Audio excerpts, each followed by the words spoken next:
One of the things that I've appreciated most about the Hizmet movement is their emphasis on interfaith dialogue, because that takes into account the kind of person I am, the beliefs that I have, and those who are willing to listen to me and to dialogue with me, you know, and so it attracts me to fellowship with those kinds of people.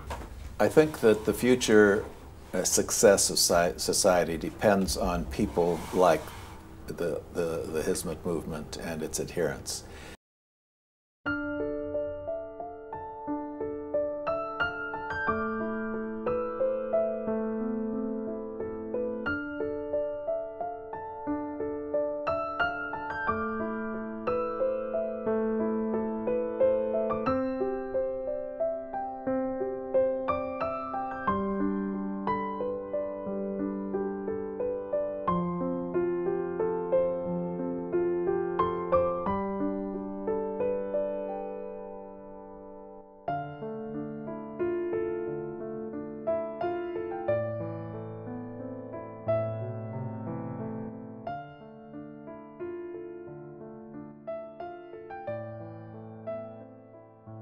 My name is Larry Geraty, and I'm the President Emeritus of 𝐊𝐶𝐸 University in Riverside, California.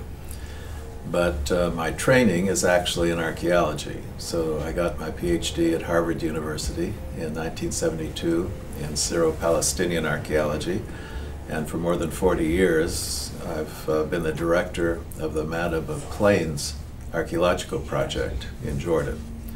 I have enjoyed getting acquainted with Mr. Gülen's books and his writings and his work.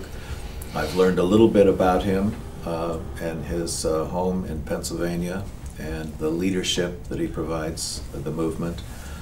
And I've been impressed with his lifestyle, with his simplicity, with his genuine kindness and love of truth, especially the teachings on interfaith dialogue, human rights, nonviolence, tolerance for everyone, everybody's right to believe what they want to believe, to worship in the way they want to worship, and so on.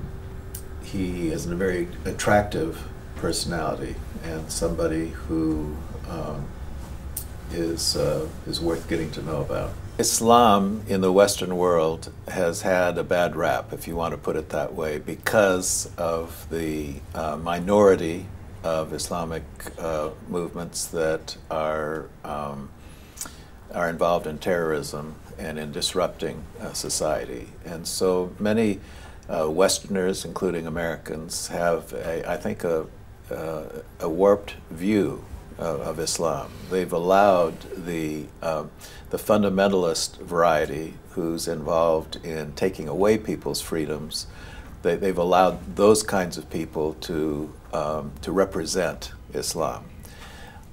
So a movement like the Hizmet movement is very important for correcting that misconception of Islam. And I don't know of any group within Islam that has done more to counteract the extremist kind of views that are prevalent in Western society about Islam. One of the things that I've appreciated most about the Hizmet movement is their emphasis on interfaith dialogue, because that takes into account the kind of person I am, the beliefs that I have, and those who are willing to listen to me and to dialogue with me, you know, and so it attracts me to fellowship with those kinds of people.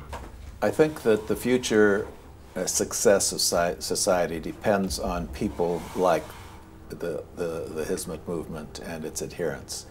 Certainly we could do with more of that in the United States ourselves, as society has become more polarized between the left and the right. And our politicians who we elect to work in our behalf, you know, in state or federal governments, instead of coming up with policies that help the population, they're fighting with one another and nothing is getting done. Contrast that with the Hizmet movement, who promotes dialogue and discussions and reaches out to people who are different from themselves and says, tell me about what you believe and what you stand for and so on, so that I can learn from you, and vice versa, so that we can learn as well. And in that process, society learns lessons and stands on issues that improve it. And we learn to live with one another in peace and tranquility, and we learn that through discussion and dialogue we can achieve the goals that we have in a way that is constructive and not destructive of relationships. So I really think that the future of the human race lies with those who are willing to talk to each other rather than fight with each other. One of the features of the Hizmet movement that is most prominent is its emphasis on education. And I think it is well placed, because it's harder for older people to change their mind. If you're going to really make an impact on society, starting with younger people and teaching them the values of tolerance and of dialogue and of nonviolence and so on, you're going to be a lot more successful working with young people. And as they grow up, they will continue that way of life. So I think it's very wise of the Hizmet movement to emphasize education and to teach its principles through the schools that they've established. So I think they're a model for society. Another commitment that the Hizmet movement has demonstrated an interest in and support of is their relief work, which responds quickly and immediately to disasters that occur, but also to persistent problems of society, people who need help. And so it's one thing to teach young people and to prepare them for a better society and a long-term goal, which is extremely important for the future.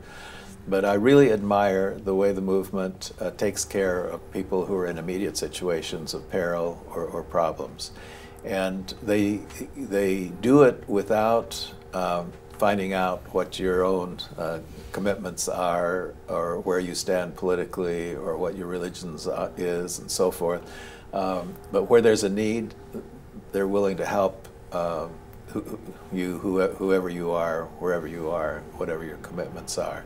I frankly am distressed over the more recent turn of events in Turkey. I've been jealous for Turkey's success and full of admiration for what it's accomplished.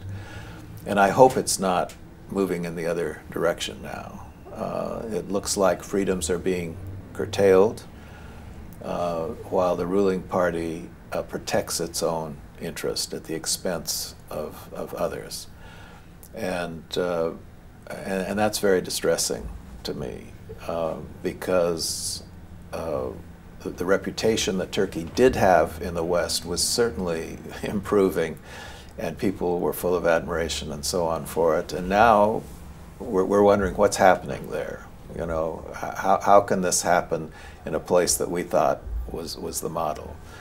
And so I'm just an average individual who cares about the world, and I'm interested in politics, but I don't know a lot of the details, except what I read in the newspaper or hear on the TV news and so forth. But I hope that the government very carefully thinks through its more recent actions. It cannot afford to alienate any members of Turkish society. I mean, what was so good about what was happening up until recently was that everybody was working together toward common goals. And now it seems that if you don't agree with the people in power, you're sort of cut out of the ability to function and to play a role. And we know from history that that doesn't work. And so the sooner Turkey can get its act together and get back on track, the better it will be, not only for Turkish society and for society in general, but for the Islamic world, because they have had this model that people can look to, and all of a sudden its reputation is being tarnished, and they really need to get back on track.